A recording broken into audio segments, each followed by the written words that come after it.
Angel Reese really struggled last year with efficiency. I really want the WNBA to succeed, and not just because I'm a fan who actually watches the games, but also because if it is successful and it's not just some flash in the pan for a few years, it'll prove the model that women's sports leagues can work and can be profitable, and therefore more will start to pop up. It'll also give women an opportunity who play team sports for really the first time ever outside maybe the women's US soccer team, which is like, 12, 15 players, whatever, a chance to make like actual generational wealth. And a big part of any sports success is its media, and that's why I'm telling all the people on ESPN and the other mainstream sports shows that actually do cover the W, you are doing the league, Angel Reese, and the Chicago Sky a disservice by not actually covering the downfall of this organization with a critical eye and asking some questions. Because during the first half of the year last year, the Sky were not a bad team, and even though Angel was a bit inefficient, she was definitely playing well enough to deserve that all-star nod she got. But as the season went on, Angel got less efficient. They traded one of their better players for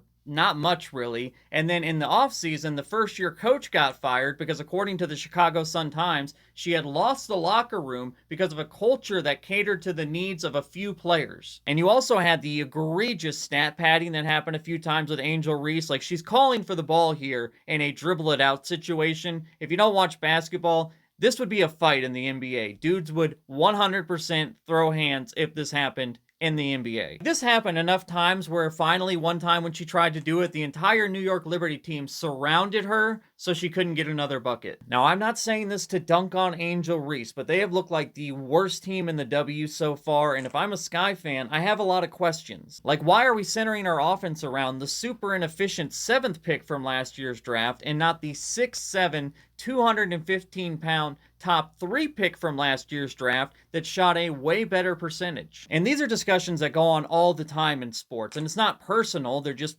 interesting. But instead, with most mainstream W coverage, we get this kind of patronizing, in my opinion, very cookie cutter, like, well, all these women are awesome and they're just doing their best. Like, if I already know what you're going to say, I'm not going to tune in to hear you say it. And in my opinion, if nobody that covers the WNBA for these ESPNs and whatever criticizes the WNBA in good faith, that just leaves more room for the people that do it in bad faith, obviously. And before I go, I want to shout out this lady because she does absolutely great coverage of the WNBA. I'll tag her down below. But yeah, as far as like actual W coverage, go to this lady. Don't go to ESPN.